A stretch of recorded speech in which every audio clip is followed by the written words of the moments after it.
السلام علیکم ورحمۃ اللہ وبرکاتہ نحمده ونصلی علی رسولہ الکریم اما بعد فاعوذ باللہ من الشیطان الرجیم بسم اللہ الرحمن الرحیم رب اشرح لی صدری ویسر لی امری واحلل عقدۃ من لسانی یفقہوا قولی إن الله يأمر بالعدل والإحسان وإيتاء ذي القربى وينهى عن الفحشاء والمنكر والبغي يعظكم لعلكم تذكرون ان اللہ یأمر بالعدل والإحسان وإیتاء ذی القربى وینہی عن الفحشاء والمنکر والبغی یعظکم لعلکم تذکرون۔ بے شک اللہ عدل اور احسان اور قرابت والے کو دینے کا حکم دیتا ہے اور بے حیائی اور برائی اور سرکشی سے منع کرتا ہے۔ وہ تمہیں نصیحت کرتا ہے تاکہ تم نصیحت حاصل کرو۔ اللہ سبحانہ وتعالیٰ نے ہم سب کو پیدا کیا، وہی ہماری ضروریات اور ہماری کمزوریوں کو بھی جانتا ہے۔ اس نے ہمیں پیدا کر کے یوں ہی نہیں چھوڑ دیا بلکہ ہماری تمام ضروریات زندگی کا بندوبست فرمایا۔ زندگی کے ہر معاملے میں ہماری رہنمائی کے لیے بہترین اصول دیے۔ ہمیں کیا کرنا چاہیے اور کن باتوں سے رک جانا چاہیے واضح طور پر بتا دیا۔ ایک معاشرے کے اندر، ایک گھر کے اندر کن باتوں سے امن، سکون اور خوشحالی آتی ہے اور کون سی باتیں باہم انتشار پیدا کرتی ہیں۔ اللہ تعالیٰ سے دعا ہے کہ وہ ہمیں اپنے احکامات کو سمجھنے اور ان پر عمل کرنے کی توفیق دے تاکہ ہماری یہ زندگی بھی پرسکون ہو جائے اور آخرت کی زندگی بھی پرسکون ہو۔ تو یہ آیت جو آج ہم آپ کے سامنے بیان کریں گے، اس میں یہ سورۃ النحل کی آیت نمبر 90 ہے۔ اس آیت میں اللہ سبحانہ وتعالیٰ اپنے بندوں کو حق میں عدل و انصاف اور احسان اور پھر رشتہ داروں کو دینے کا حکم دے رہے ہیں، اور دوسری طرف 3 چیزوں سے منع بھی کر رہے ہیں، وہ ہے فحش، منکر، برائی اور سرکشی۔ اور پھر آخر میں فرمایا کہ یعظکم لعلکم تذکرون، وہ تمہیں نصیحت حاصل کرتا ہے تاکہ تم نصیحت حاصل کرو، یعنی یہ بات اس لیے بتائی جا رہی ہے کہ اس پر عمل کرو۔ یہ آیت جو جمعے کے خطبے میں بھی پڑھی جاتی ہے، یہ قرآن مجید کی جامع ترین آیت ہے۔ شتیر بن شکل سے روایت ہے کہ میں نے ابن مسعود رضی اللہ عنہ سے سنا، وہ کہہ رہے تھے کہ قرآن میں سب سے جامع آیت سورۃ نحل کی یہ آیت ہے، ان اللہ یأمر بالعدل والإحسان۔ اس میں اللہ سبحانہ وتعالیٰ نے 3 بھلائیوں اور 3 برائیوں کا ذکر کیا ہے۔ 3 بھلائیاں عدل، احسان، ایتاء ذی القربی، اور 3 برائیاں فحشاء، منکر اور بغی۔ 3 بھلائیاں جن کا ذکر کیا گیا ہے ان میں تمام بنیادی نیکیاں آ جاتی ہیں، اور 3 برائیاں جن سے منع کیا گیا ہے یہ انسان کے انفرادی اور اجتماعی معاملات کو بگاڑ کر رکھ دینے والی ہیں۔ حسن بصری کہتے ہیں کہ انہوں نے یہ آخر تک آیت پڑھی، پھر کہا کہ اللہ سبحانہ وتعالیٰ نے تمہارے لیے ایک ہی آیت میں تمام بھلائیوں اور تمام شر کو جمع کر دیا ہے، یعنی خیر کے کام بھی بتا دیے ایک ہی آیت میں اور شر کے کام بھی بتا دیے ہیں۔ بس اللہ کی قسم، عدل اور احسان کے الفاظ نے اللہ کی اطاعت کے کسی کام کو نہیں چھوڑا بلکہ ان سب کو جمع کر دیا ہے، اور فحشاء اور منکر اور بغی کے الفاظ نے اللہ کی نافرمانی کے کسی کام کو نہیں چھوڑا بلکہ وہ سب ان میں جمع ہو گئے ہیں۔ یعنی اگر کسی بھی برائی پر غور کیا جائے تو وہ ان 3 کیٹیگری سے تعلق رکھتی ہوگی۔ قتادہ کہتے ہیں کوئی ایسا عمل حسن اخلاق میں نہیں جس کو عرب اچھا سمجھتے ہوں، اللہ نے اس کو کرنے کا حکم دے دیا، اور کوئی ایسی قبیح چیز نہ تھی جس کو عرب جاہلیت سے برا سمجھتے تھے اور اللہ تعالیٰ نے اس سے منع نہ کر دیا ہو۔ تو بہرحال ان آیات میں کرنے کے کام بھی بتائے گئے، اس آیت میں کرنے کے کام بھی بتا دیے گئے اور نہ کرنے کے کام بھی بتا دیے گئے۔ تو فرمایا کہ ان اللہ یأمر، بے شک اللہ حکم دیتا ہے۔ جب اللہ تعالیٰ کسی چیز کا حکم دیتے ہیں تو پھر ہمارے لیے لازم ہوتا ہے کہ ہم اس حکم کو مانیں، کیونکہ ہم اللہ پر ایمان رکھتے ہیں، ہم اس کی کتاب پر ایمان رکھتے ہیں۔ تو ایمان رکھنے کا مطلب یہ ہے کہ جو پھر کہا جا رہا ہے اس کو لے لو۔ تو حکم دیتا ہے کس چیز کا؟ عدل اور احسان کا۔ عدل اور احسان کی تعویل میں علماء کا اختلاف ہے۔ عدل سے مراد انصاف اور احسان سے مراد لوگوں کے ساتھ بھلائی کرنا ہے۔ یہ بھی کہا گیا ہے کہ عدل سے مراد فرائض ادا کرنا اور احسان سے مراد مستحبات کو ادا کرنا، یعنی فرض سے زائد چیز، زیادہ نیکی۔ یہ بھی کہا گیا کہ عدل جو ہے وہ فرض ہے اور احسان جو ہے وہ نفل ہے۔ ابن عباس سے مروی ہے کہ عدل سے مراد توحید ہے اور احسان سے مراد فرائض کی ادائیگی ہے۔ اور ابن عباس سے یہ بھی مروی ہے کہ احسان توحید میں اخلاص کو اپنانا ہے۔ مقاتل کہتے ہیں کہ عدل سے مراد توحید ہے اور احسان سے مراد لوگوں سے درگزر کرنا ہے۔ ایک اور قول یہ ہے کہ اللہ افعال میں عدل کرنے کا اور اقوال میں احسان کرنے کا حکم دیتا ہے۔ ابن العربی کہتے ہیں کہ عدل وہ ہے جو اللہ تعالیٰ نے اپنی کتاب میں بیان فرما دیا اور اپنے رسول کی زبانی بتا دیا اور اس کو اپنانے کا حکم دیا۔ عدل بندے اور رب کے درمیان ہوتا ہے، عدل معاملات میں بھی ہوتا ہے، جیسے خرید و فروخت کے معاملے میں، معاہدات میں، تمام معاملات اور معاوضے یہ سب عدل سے ادا کیے جائیں، نہ کہ دھوکہ دیا جائے کسی کو، نہ کسی کے حق میں کمی اور نہ ظلم کیا جائے۔ احسان یعنی لوگوں کو مال اور بدن اور علم سے فائدہ پہنچانا، یہاں تک کہ جانوروں سے بھی احسان کرنا اس میں شامل ہے۔ یہ تو عدل کا عمومی مفہوم ہے۔ جہاں تک ابن العربی کا قول ہے تو ان کا کہنا ہے کہ احسان میں عقائد میں عبادات، معاملات سب شامل ہے۔ پھر اسی طرح عدل سے مراد حقدار کو اس کا حق دینا ہے، اور احسان کا مطلب ہے اضافہ کر کے دینا، یعنی دوسرے کو اس کے حق سے زیادہ دینا۔ جو برائی کرے اس کے ساتھ اچھا کرنا، برا کرنے والے کو معاف کر دینا، کاٹنے والے سے ملنا جڑنا اور محروم کر دینے والے کو دینا۔ ابن عیینہ کہتے ہیں کہ علی رضی اللہ عنہ سے اللہ تعالیٰ کے اس فرمان کے بارے میں جب پوچھا گیا تو انہوں نے کہا عدل سے مراد انصاف ہے اور احسان سے مراد انصاف سے زیادہ یعنی مہربانی کرنا ہے۔ عدل حکم ہے اور انصاف مستحب ہے۔ عدل سے ہر ایک کو اس کا حق ملتا ہے اور احسان سے باہمی مودت، رحمت، تعاون اور تکافل کی فضا قائم ہوتی ہے۔ عدل کی کچھ مزید وضاحت ہم دیکھتے ہیں۔ عدل کا لغوی معنی ہے کمی اور زیادتی کے درمیان میانہ روی اختیار کرنا اور کاموں میں اعتدال کرنا، یعنی دو چیزیں ہو گئی، یعنی ایک کمی اور زیادتی کے درمیان میانہ روی اختیار کرنا اور دوسرے اعتدال اختیار کرنا، یعنی زندگی کے تمام معاملات میں اعتدال اختیار کرنا۔ اور اس کے بالمقابل ظلم اور جور ہے، یعنی ظلم و زیادتی ہے۔ اصطلاح میں عدل سے مراد چیزوں کو ان کے مقامات اور ان کے اوقات اور ان کی سمتوں اور ان کی مقداروں پر اس طرح استعمال کرنا ہے کہ جس میں نہ زیادتی ہو، نہ کمی ہو، نہ تقدیم ہو، نہ تاخیر ہو، یعنی ہر چیز کو گویا اس کی جگہ پر رکھ دینا۔ تو جس عدل کا اللہ تعالیٰ نے حکم دیا ہے اس میں بندے کا اپنی ذات کے حق میں اور اللہ کے حق میں عدل کرنا شامل ہے۔ تو اس میں پھر معنی کیا ہوا کہ حقوق کو پورا پورا ادا کیا جائے، اللہ کے حق کو بھی پورا ادا کیا جائے اور بندوں کے حق کو بھی پورا پورا ادا کیا جائے۔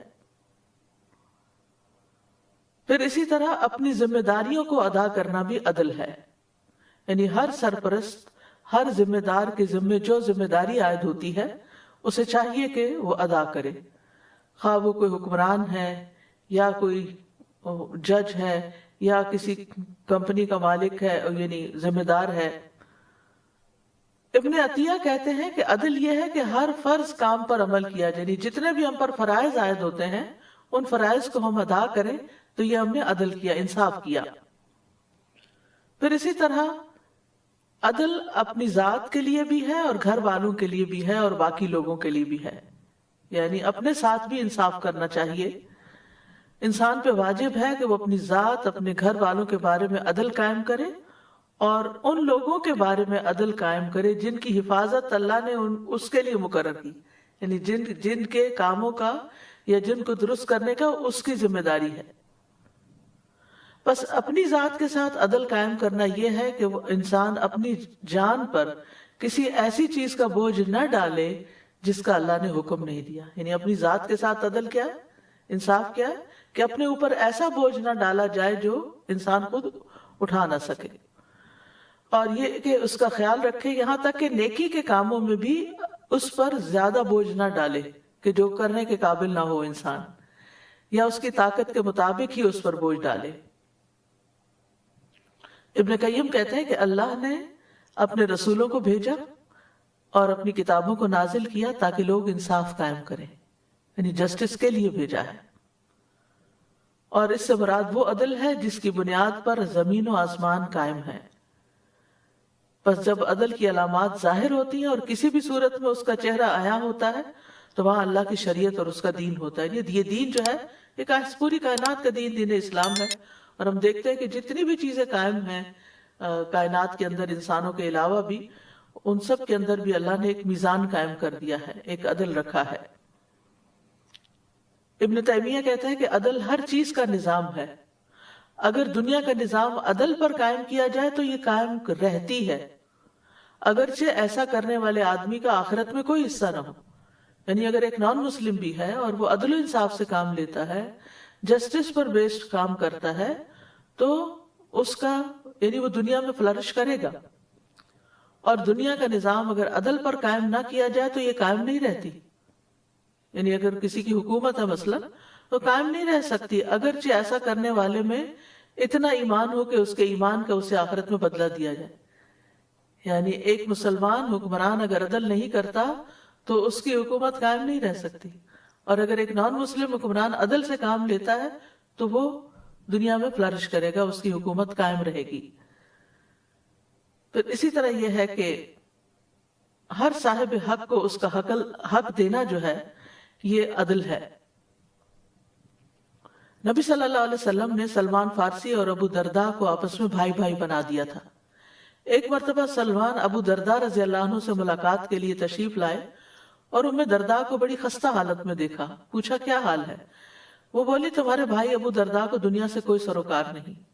پھر ابو درداء تشریف لائے تو سلمان رضی اللہ عنہ نے ان سے کہا تمہارے رب کا بھی تم پر حق ہے، تمہاری جان کا بھی تم پر حق ہے، تمہاری بیوی کا بھی تم پر حق ہے، بس سارے حقداروں کے حقوق ادا کرو۔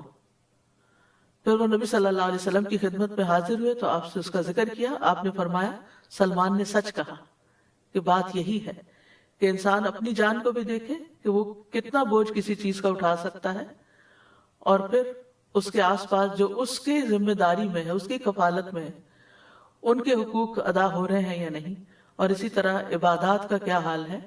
تو ان تمام چیزوں میں اگر انسان بہت زیادہ نہ کر سکے لیکن ان سب کا حق دیتا رہے، یعنی گھر والوں کا بھی دے، اپنے آپ کا بھی دے، اور اللہ سبحانہ و تعالیٰ کا بھی دے۔ یعنی بعض اوقات ہم یہ ہوتا ہے نا کہ ایک چیز میں ہم اتنا زیادہ ہو جاتے ہیں، اتنی دور تک چلے جاتے ہیں کہ باقیوں کے حق جو ہیں وہ مارے جاتے ہیں، حتیٰ کہ ہم اپنے آپ کو بھی بلا دیتے ہیں۔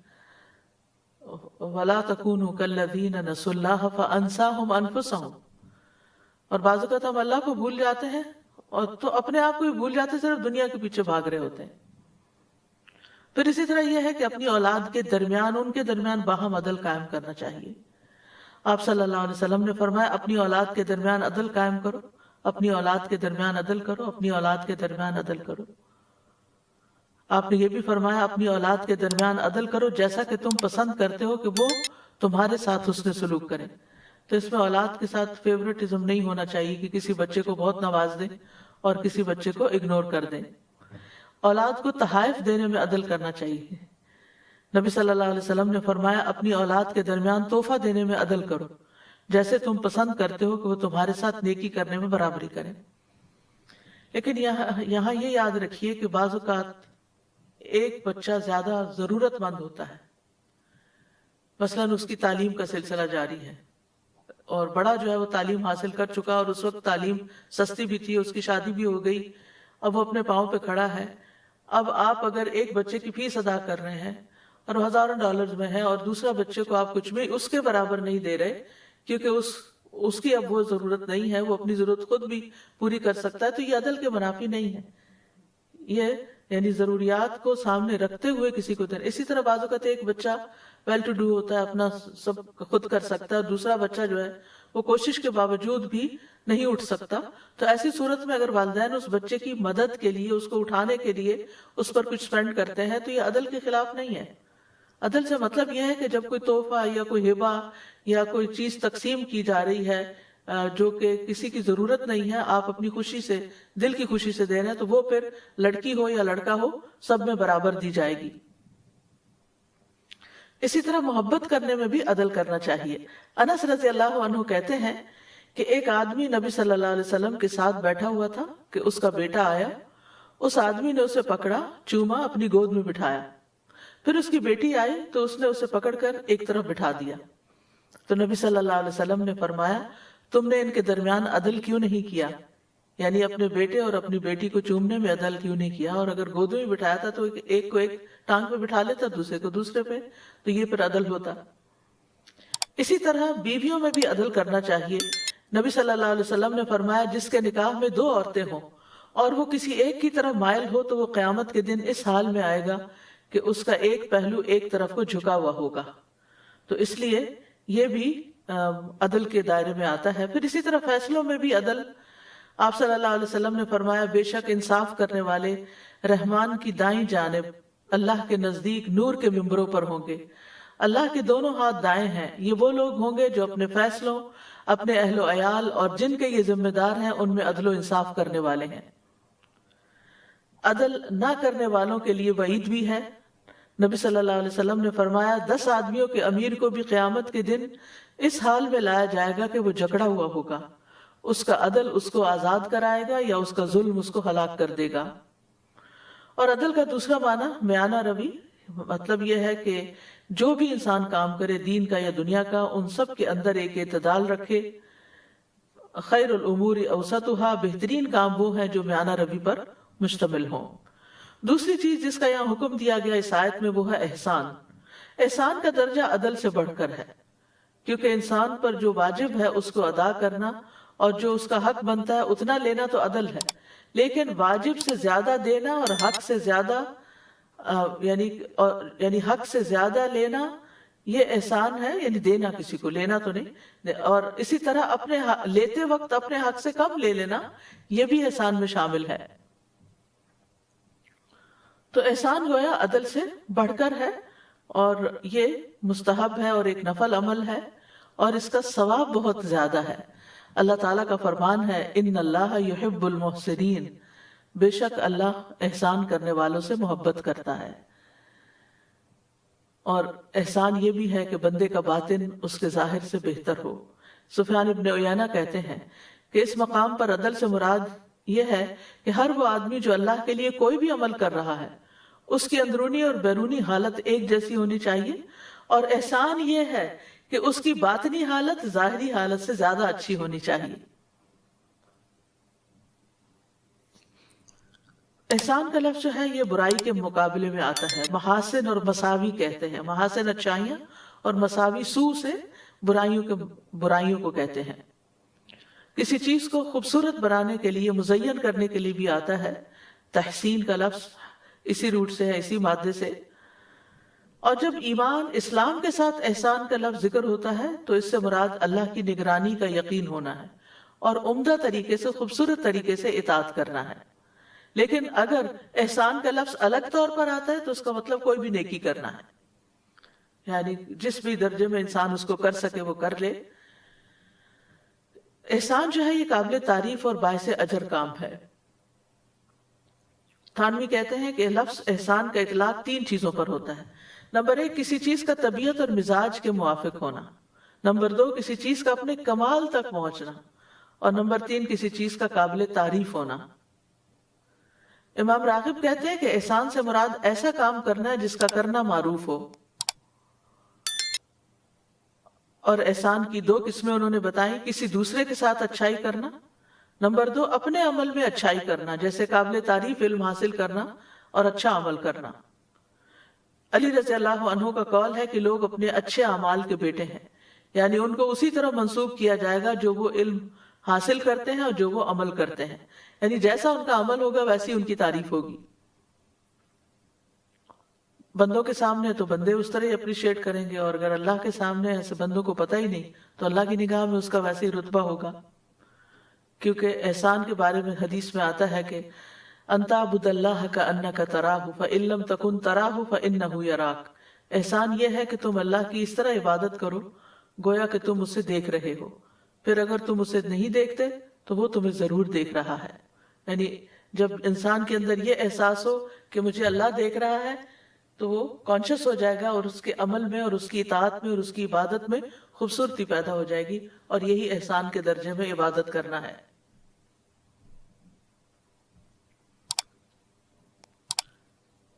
احسان جو ہے وہ ہمارے رب عز و جل کی صفت بھی ہے. الذی احسن کل شیء خلقہ وبدأ خلق الانسان من طین. اللہ وہ ذات ہے جس نے جو چیز بھی بنائی خوبصورتی بنائی، بہترین بنائی، اور انسان کی پیدائش گیلی مٹی سے کی. اللہ تعالیٰ اپنے بندوں پر بھی احسان کرتا ہے. وَأَحْسِن كَمَا أَحْسَنَ اللَّهُ إِلَيْكَ، اور احسان کرو جیسے اللہ نے تمہارے ساتھ احسان کیا ہے. امام شوکانی اس آیت کی تفسیر میں کہتے ہیں یعنی آپ اللہ کے بندوں کے ساتھ احسان کریں جیسا کہ اللہ نے آپ کے ساتھ دنیا کی نعمتوں میں سے آپ پر انعام فرما کر احسان کیا ہے. یعنی جیسے اللہ نے تمہیں نعمتیں دی ہیں تو تم ان نعمتوں کو دوسروں میں بھی بانٹو اور ان کو بھی اس میں شریک کرو. احسان انبیاء کی صفت بھی ہے. وَوَهَبْنَا لَهُ إِسْحَاقَ وَيَعْقُوبَ كُلًّا هَدَيْنَا وَنُوحًا هَدَيْنَا مِن قَبْلُ وَمِن ذُرِّيَّتِهِ دَاوُودَ وَسُلَيْمَانَ وَأَيُّوبَ وَيُوسُفَ وَمُوسَى وَهَارُونَ وَكَذَلِكَ نَجْزِي الْمُحْسِنِينَ. اور ہم نے اسے اسحاق اور یعقوب عطا کیے، ان سب کو ہدایت دی، اور اس سے پہلے نوح کو ہدایت دی، اور اس کی اولاد میں سے داؤد اور سلیمان اور ایوب اور یوسف اور موسیٰ اور ہارون کو، اور اسی طرح ہم احسان کرنے والوں کو جزا دیتے ہیں. یعنی یہ سب محسنین میں سے تھے. بندوں میں سے سب سے بہترین وہ بندے ہیں، حدیث کے مطابق مسند احمد میں آتا ہے، آپ نے فرمایا تم میں سب سے بہتر لوگ وہ ہیں جن کی عمر لمبی ہو اور وہ اچھے عمل کرنے والے ہوں. پھر اسی طرح یہ کہ ہمیں احسان کا معاملہ ہر چیز میں کرنا چاہیے، یعنی ہر معاملے میں ہونا چاہیے، صرف عبادت میں نہیں، صرف بندوں کے ساتھ معاملہ کرنے میں نہیں، حتیٰ کہ جانوروں کے ساتھ، انوائرمنٹ کے ساتھ، ہر چیز میں انسان احسان کا رویہ اور درجہ اختیار کرے. آپ نے فرمایا اللہ نے ہر چیز کے ساتھ احسان کو واجب کیا ہے، یعنی حدیث ہے صحیح مسلم کی. بس جب تم قتل کرو تو اچھے طریقے سے، اور جب تم جانور ذبح کرو تو اچھے طریقے سے، اور تم میں سے ہر ایک کو چاہیے کہ اپنی چھری تیز کر لے اور اپنے ذبیحہ کو راحت پہنچائے. یعنی کسی بھی معاملے میں چاہے وہ انتہا درجے کا کوئی کام آتا ہے، یعنی جیسے قصاص میں قتل کا حکم ہے اسلام میں، تو اگر قاتل کو بدلے میں قتل کرنا ہے تو اس کے ساتھ بھی احسان کرو. اسی طرح اگر جانور ذبح کرنا ہے تو اس کے ساتھ بھی احسان کرو. اور ہم سب کے لیے اصل میں دیکھا جائے تو زندگی پوری کا امتحان ہے. الذی خلق الموت والحیات لیبلوکم ایکم احسن عملا، کہ تم میں سے اچھے عمل کون کرتا ہے. لہٰذا ہم سب کو چاہیے کہ اپنے اسلام میں حسن پیدا کریں، اپنے اسلام کو خوبصورت بنائیں. ومن احسن دینا ممن اسلم وجہہ للہ وہو محسن، اور دین کے لحاظ سے اس سے بہتر کون ہے جس نے اپنا چہرہ اللہ کے لیے تابع کیا جبکہ وہ نیکی کرنے والا ہو، اور اس نے ابراہیم کی ملت کی پیروی کی جو ایک اللہ کی طرف ہو جانے والا تھا، اور اللہ نے ابراہیم کو خاص دوست بنا لیا. پھر اسی طرح حقوق العباد جب ہم ادا کریں، حقوق اللہ ادا کریں، عبادت کریں. نبی صلی اللہ علیہ وسلم نے فرمایا تم جہاں کہیں بھی ہو بس تم نے اچھے طریقے سے اللہ کی عبادت کی تو تم جنت کے ساتھ خوش ہو جاؤ، یعنی تمہارے لیے پھر جنت کی بشارت ہے. اسی طرح طہارت میں بھی جو آدمی پاکی حاصل کرے عمدہ طریقے سے کرے. پھر یعنی وضو کرے تو اچھے طریقے سے وضو کرے، پھر کھڑا ہو کر 2 رکعتیں نماز ادا کرے تو اپنے دل اور چہرے کے ساتھ اللہ کی طرف توجہ کرنے والا ہو، تو حدیث میں آتا ہے کہ ایسے شخص کے لیے جنت واجب ہو جاتی ہے۔ پھر اخلاق میں احسان، نبی صلی اللہ علیہ وسلم نے فرمایا میرے نزدیک تم سب سے زیادہ محبوب اور آخرت میں مجھ سے سب سے زیادہ قریب تم میں سب سے عمدہ اخلاق والے ہوں گے۔ پھر اسی طرح خادموں کے ساتھ تعلیم و تربیت میں، اور جب کوئی احسان کرتا ہے تو اسے اللہ سبحانہ تعالیٰ کا ساتھ ملتا ہے، معیت حاصل ہوتی ہے۔ ان اللہ مع الذین اتقوا والذین هم محسنون، بلا شبہ اللہ ان لوگوں کے ساتھ ہے جو اس سے ڈرتے ہیں اور احسان کرنے والے ہیں۔ ایک اور جگہ پر بھی آتا ہے وَإِنَّ اللَّهَ لَمَعَ الْمُحْسِنِينَ، پھر اللہ کی محبت ملتی ہے، اللہ کی رحمت ملتی ہے۔ ان رحمت اللہ قریب من المحسنین، اللہ تعالیٰ کی رضامندی ملتی ہے، دنیا اور آخرت کی بھلائیاں ملتی ہیں۔ للذین احسنوا فی ہذہ الدنیا حسنہ، جن لوگوں نے بھلائی کی ان کے لیے اس دنیا میں بھی بھلائی ہے۔ احسان کے بدلے اللہ کے بندے پر، یعنی احسان کے بدلے اللہ بندے پر احسان فرماتے ہیں۔ هل جزاء الاحسان الا الاحسان، احسان کی وجہ سے انسان کے اندر ایک شرح صدر حاصل ہوتا ہے، ایک خوشی حاصل ہوتی ہے، نفس کی پاکیزگی حاصل ہوتی ہے۔ احسان کی وجہ سے علم اور حکمت ملتا ہے۔ احسان کرنے والا شخص گناہ سے محفوظ رہتا ہے۔ احسان کرنے والا دراصل اپنے آپ پر احسان کر رہا ہوتا ہے، اور اللہ سبحانہ تعالیٰ اس کو مزید فضل سے بھی نوازتے ہیں۔ وَسَنَزِيدُ الْمُحْسِنِينَ، اجر عظیم کا وعدہ ہے۔ ہر خوف اور غم سے پاک ہوں گے وہ لوگ جو محسنین ہیں۔ وَاصْبِرْ فَإِنَّ اللَّهَ لَا يُضِيعُ أَجْرَ الْمُحْسِنِينَ، اللہ محسنین کا اجر ضائع نہیں کرتا۔ احسان نعمتوں میں اضافے کا سبب ہے، احسان ایمان کا مغز ہے۔ احسان کرنے کا سب سے زیادہ حقدار وہ شخص ہے جس پر اللہ احسان کرے، یعنی اگر اللہ نے آپ کو نعمتیں عطا کی ہیں تو پھر آپ ان میں دوسروں کو شریک کریں، یہ سب سے بہترین احسان ہے۔ تیسری چیز ایتاء ذی القربہ، جس پر ہم نے کل بھی بات کی صلہ رحمی کے حوالے سے، کہ اللہ تعالیٰ رشتہ داروں کو دینے کا حکم دیتا ہے، اور یہاں بھی اللہ سبحانہ تعالیٰ نے خاص طور پر رشتہ داروں کا ذکر کیا کہ ان کے ساتھ احسان کیا جائے۔ اکثر لوگ اس سے غافل ہو جاتے ہیں اور ان کے حق میں سستی کر جاتے ہیں، یا احسان کرنے میں یعنی حق دینے میں سستی کر جاتے ہیں۔ قرض لیا تو واپس نہیں لوٹایا، وعدہ کیا تو پورا نہ کیا، اور یہ اپنے فرائض ادا کرنا، کمٹمنٹس نبھانا، یہ عدل ہے۔ اور پھر اس سے بڑھ کر دینا، یعنی کمٹمنٹ نہیں بھی کی پھر بھی مزید دینا، یہ احسان ہے۔ تو رشتہ داروں کے ساتھ احسان کرنا سب سے پہلے انہی سے آغاز کرنا چاہیے، کیونکہ رشتہ داری نبھانے سے برکتیں حاصل ہوتی ہیں۔ ابن عمر کہتے ہیں جو اپنے رب کا تقوی اختیار کرے اور صلہ رحمی کرے، اس کی موت میں تاخیر کر دی جاتی ہے، اس کے مال میں اضافہ کر دیا جاتا ہے، اس کے گھر والے اس سے محبت کرنے لگتے ہیں، اور قیامت کے دن رشتہ داروں کے حقوق کا سوال کیا جائے گا۔ جب کوئی رشتہ دار، حدیث میں آتا ہے، سلسلہ صحیحہ کی حدیث ہے، جب کوئی رشتہ دار اپنے کسی قرابت دار کے پاس جا کر کسی ایسی زائد چیز کا سوال کرتا ہے جو اللہ نے اسے عطا کی ہوتی ہے لیکن وہ اس میں بخل کرتا ہے، تو ایسے آدمی کے لیے قیامت کے دن جہنم سے سانپ نکالا جائے گا جو اپنی زبان نکالے ہوئے ہوگا، اور جسے شجاع کہتے ہوں گے، ایسے آدمی کا طوق بنا دیا جائے، یعنی اسے اس آدمی کا طوق بنا دیا جائے گا۔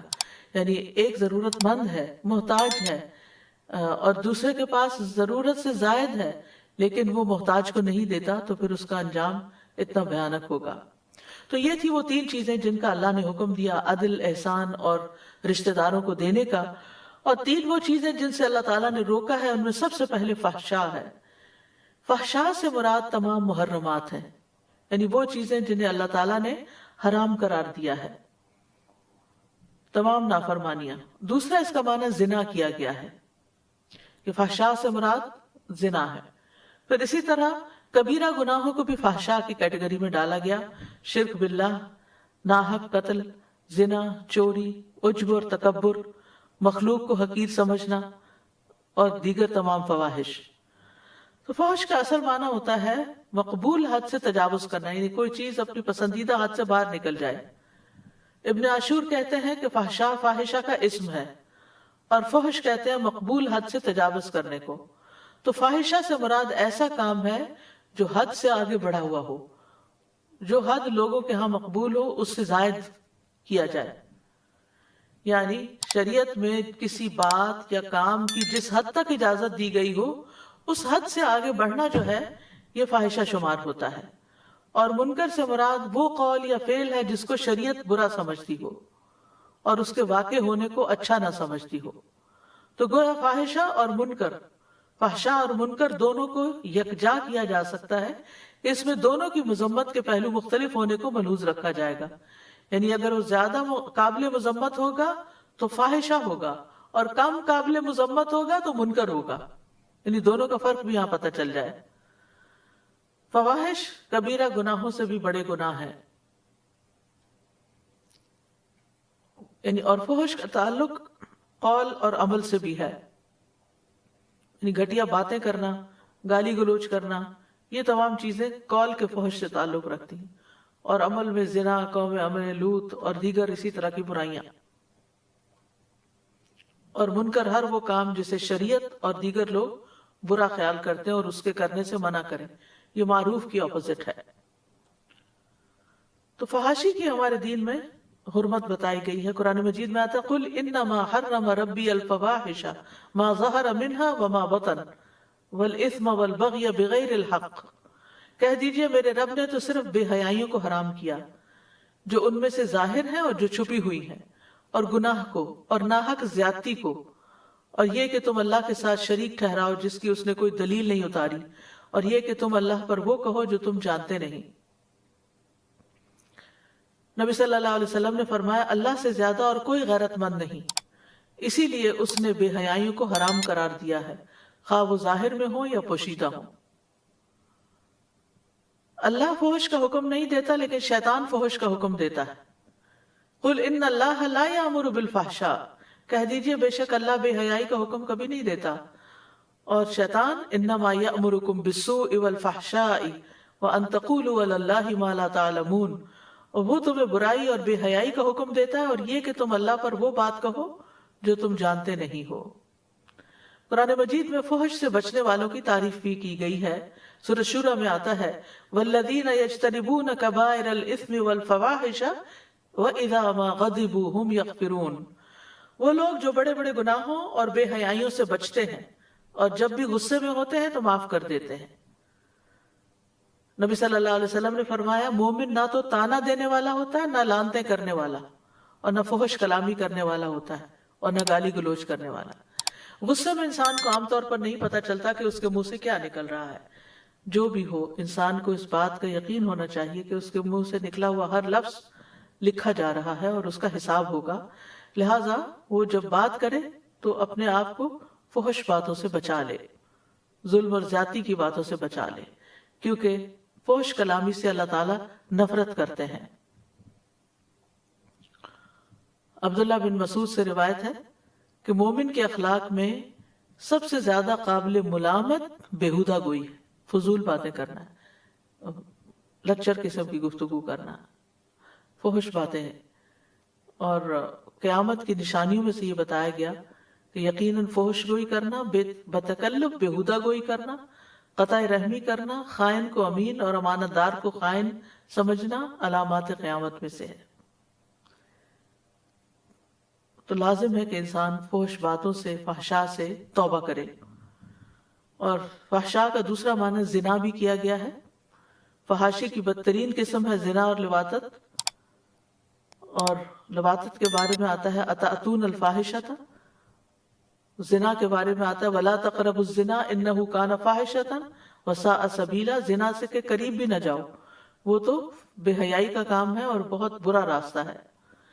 زنا جو ہے وہ ایمان سے محروم کر دینے والا فعل ہے. حدیث میں آتا ہے زنا کرنے والا جب زنا کرتا ہے تو وہ مومن نہیں رہتا، جب چور چوری کرتا ہے تو مومن نہیں رہتا، شرابی جب شراب پیتا ہے تو وہ مومن نہیں رہتا. پھر اس کے بعد توبہ کا دروازہ بہرحال کھلا ہوا ہے. اور توبہ کا مطلب یہ ہے کہ انسان اس چیز کا عہد کرے کہ وہ جو برائیاں کر رہا ہے ان کو نہیں کرے گا.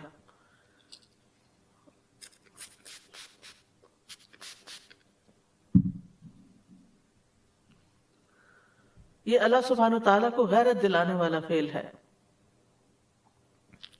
نبی صلی اللہ علیہ وسلم نے فرمایا، اے محمد کی امت، اللہ کی قسم، اس بات پر اللہ سے زیادہ غیرت اور کسی کو نہیں آتی کہ اس کا کوئی بندہ یا بندی زنا کرے۔ اے امت محمد، واللہ جو کچھ میں جانتا ہوں اگر تمہیں بھی معلوم ہو جائے تو تم ہنستے کم اور روتے زیادہ۔ پھر یہ اللہ کے عذاب کو دعوت دینے والا فعل ہے۔ رسول اللہ صلی اللہ علیہ وسلم نے فرمایا، جب کسی بستی میں زنا اور سود ظاہر ہو جائے تو تحقیق انہوں نے اپنے نفسوں پر اللہ کے عذاب کو حلال کر لیا۔ رسول اللہ صلی اللہ علیہ وسلم نے فرمایا، میری امت اس وقت تک خیر پر رہے گی جب تک اس میں ناجائز اولاد کی کثرت نہ ہوگی، اور جب اس میں ناجائز اولاد کی کثرت ہونے لگے گی تو پھر وہ وقت قریب ہوگا جب اللہ کا عذاب ان سب کو گھیر لے گا۔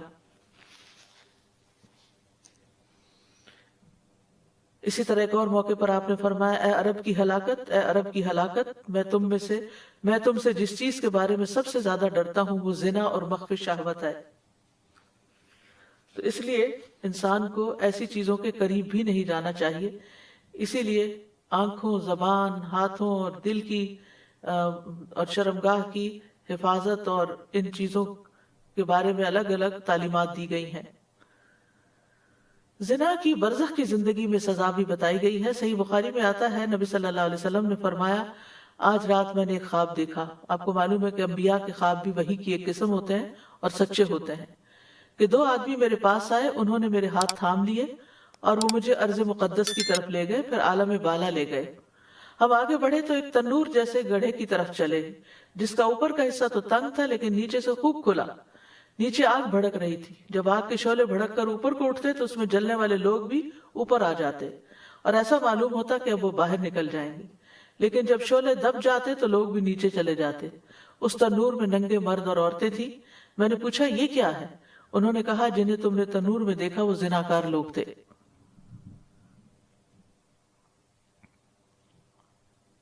پھر اسی طرح اگر کوئی شخص توبہ نہ کرے اور بڑھاپے تک یہ کام کرتا رہے تو رسول اللہ صلی اللہ علیہ وسلم نے فرمایا، 3 آدمی ایسے ہیں کہ اللہ عز و جل قیامت کے دن نہ ان سے کلام کریں گے نہ معاف کریں گے، بوڑھا زناکار، مغرور غریب اور جھوٹا حکمران۔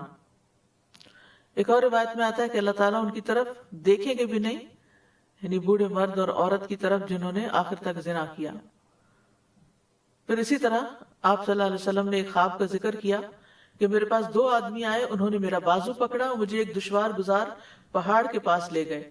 وہاں کچھ لوگ تھے جو بری طرح پھولے ہوئے تھے، ان سے بیت الخلاء کی طرف غلیظ بدبو آ رہی تھی۔ میں نے پوچھا، یہ لوگ کون ہیں؟ انہوں نے کہا، زانی مرد اور زانی عورتیں ہیں۔ تو چونکہ یہ انتہائی فحش اور انتہائی برا راستہ ہے، اس لیے کسی مومن کو یہ زیب نہیں دیتا کہ وہ ایسی کوئی حرکت کرے۔ والمنکر، اور برائیوں سے بھی، یعنی ہر وہ چیز جس سے اللہ اور اس کے رسول نے روکا ہے وہ منکر ہو گیا اور اس سے ہمیں رکنا ہے، چاہے وہ زبان کا گناہ ہو یا پھر عمل میں کوئی چیز ہو۔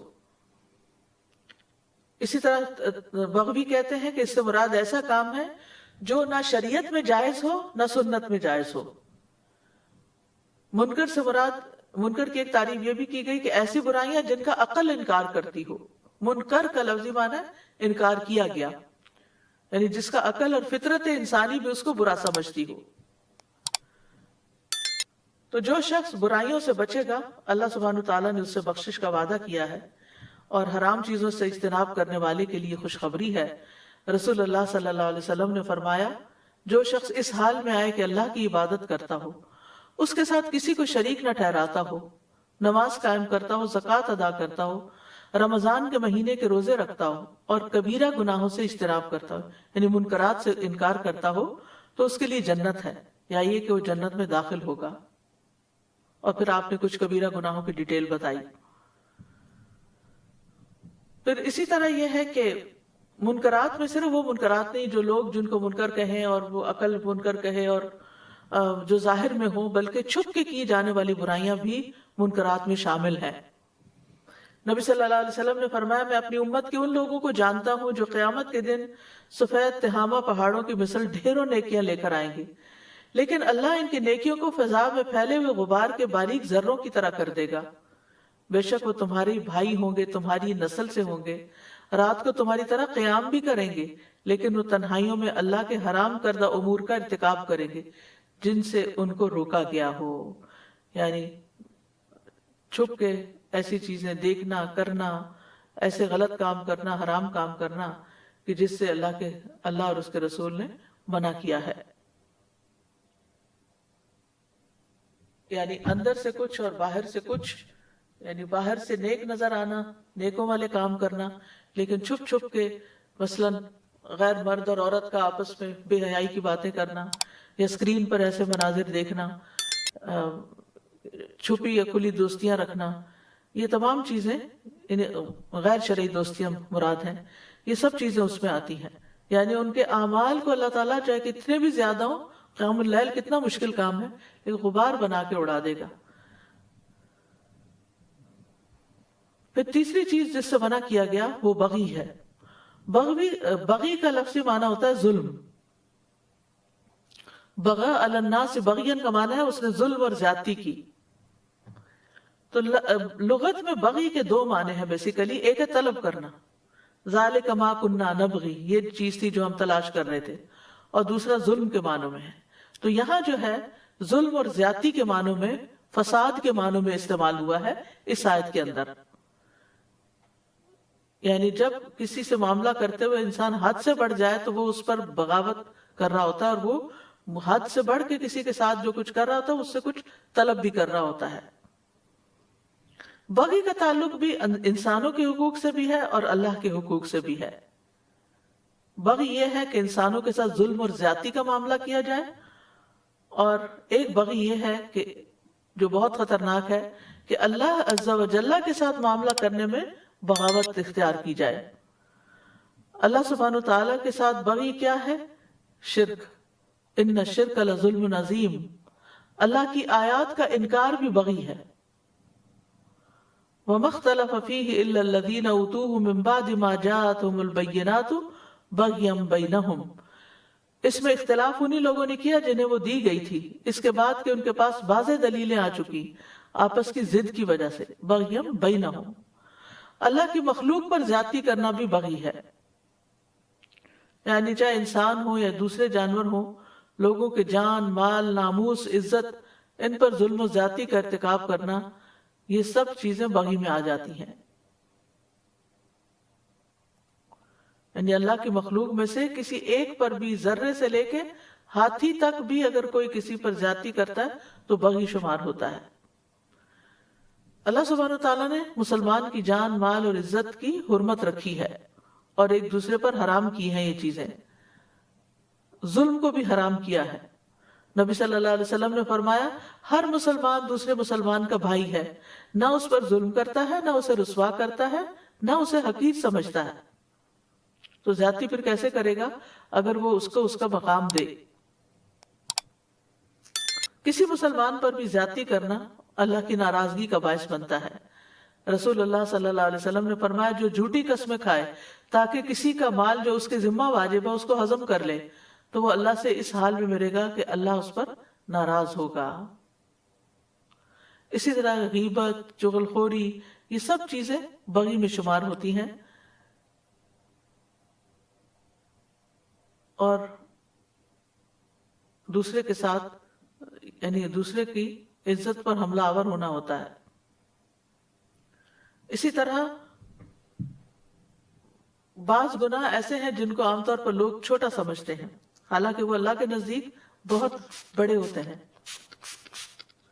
اس میں جیسے کسی کی زمین پر قبضہ کر لینا، اگر کوئی ایک بالشت بھی قبضہ کرتا ہے تو قیامت کے دن 7 زمینوں کا طوق اس کے گلے میں ڈالا جائے گا. پھر مسلمان کی عزت پامال کرنا، جو کسی کی غیبت وغیرہ کرتا ہے، دنیا میں زیادتی کرتا ہے، تو قیامت کے دن اس کے ساتھ کیا ہوگا.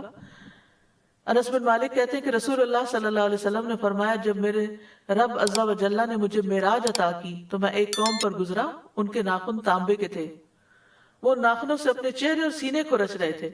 میں نے کہا یہ لوگ کون ہیں اے جبریل؟ انہوں نے کہا یہ وہ لوگ ہیں جو لوگوں کا گوشت کھاتے تھے اور ان کی عزت کے درپے رہتے تھے.